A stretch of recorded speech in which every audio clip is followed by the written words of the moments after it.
আম্মু তুমি বসে আছো আর দাদিকে কাজ করাইতাছাও। দাদি হচ্ছে বয়স্ক মানুষ, দাদিকে এত কাজ করাও কে? কাজ করবো না কি করবো, খাইবার তো ঠিকই পারে, আর যতদিন বেঁচে থাকবো ততদিন কাজই করা লাগবো। তোমাদের মতো বউদের কারণে শাশুড়িদের এই অবস্থা। তোমরাও একদিন শাশুড়ি হবে, কথাটি মনে রেখো। চুপ, তোর এত জ্ঞান দেন লাগবো না। হাইরে মানুষ, উচিত কথা কইলে দোষ, নিজেরটা ভালোই বোঝো।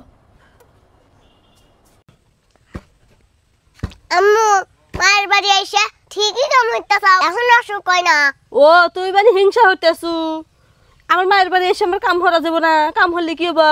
দাদির বাড়িতে ঠিকই হইয়া থাকো, কাম হইবে চাও না, অসুখের বান ধরো। চুপ থাক, এত পাকনা পাকনা কথা কইস সর থেকে। ও উচিত কথা কইলে দোষ, নিজেরটা ভালোই বোঝো। আম্মু বাপের বাড়ি আইসা ঠিকই দেহি বাড়াইতাছাও, এখন পা বেদনা হন মা। এই আমার মা অসুখ দেহি পারালি, তাই কি হয়েছে? কিসের পা বেদনা হইব? ও বাবা, দাদির বাড়ি গেলি তখন কাম হতো না, দাদির অসুখ হলি তখন না বাহানা দেখাও, কাম হইবে চাও না। বাপের বাড়ি আইসা ঠিকই কাম হরো। তোর হাতে কথা কয় যায় না, প্রত্যেকটা কথাতে তুই খালি দাদির কথা কস, দাদির সাথে তুলনা দেস। তো দাদির কাছে যা থাকগা যা। উচিত কথার ভাব নাই। আব্বু সবাই দাদা বাড়ি যায়, আমাকে নিয়ে যাও না। তোমার দাদা বাড়ি তোমাকে নিয়ে যায় না কি জন্য জানো? তোমার দাদা দাদির যত সম্পত্তি ভাগ বাটোয়ারা কইরা তোমার চাচা গারে দিছে, আমাকে কিচ্ছু দেয় নাই, এই জন্য আমরা বাসা ভাড়া থাকি। আব্বু সম্পত্তি না দিল, তোমার তো তারা কষ্ট করে মানুষ করছে, হাজার হইলেও তোমার বাবা মা, তোমার দেখতে যাওয়াই লাগবে। ধৈর্য ধরো, একদিন তোমারও সবকিছু হইব। তাগারে আমি দেখমু কি না দেখমু সেটা আমার ব্যাপার, তোকে এত কথা কইবার কই নাই। সর হেন থেকে।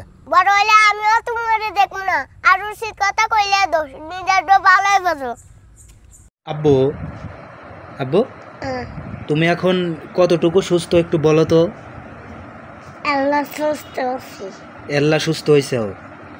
দেখেন আমার ছেলের অবস্থা খুবই খারাপ, মানে একটু সুস্থ হয়েছে, মানে কালকে দাঁড়াইতেই পারলো না, আজকে একটু দাঁড়াইতে পারতেছে, মানে হাঁটতে পারতেছে। দোয়া করবেন যেন তাড়াতাড়ি সুস্থ হয় এবং নতুন নতুন ভিডিও আপনাদের মাঝে উপহার দিতে পারে। ততক্ষণ আমাদের জন্য দোয়া করবেন। তোমার জ্বরের মুখে তুমি কি খাইতেছো আব্বু? তারা তারা সদাই?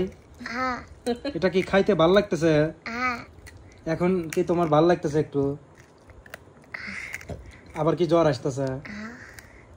দেখেন জ্বরের মুখে ছেলে ঝাল সদাই খাচ্ছে।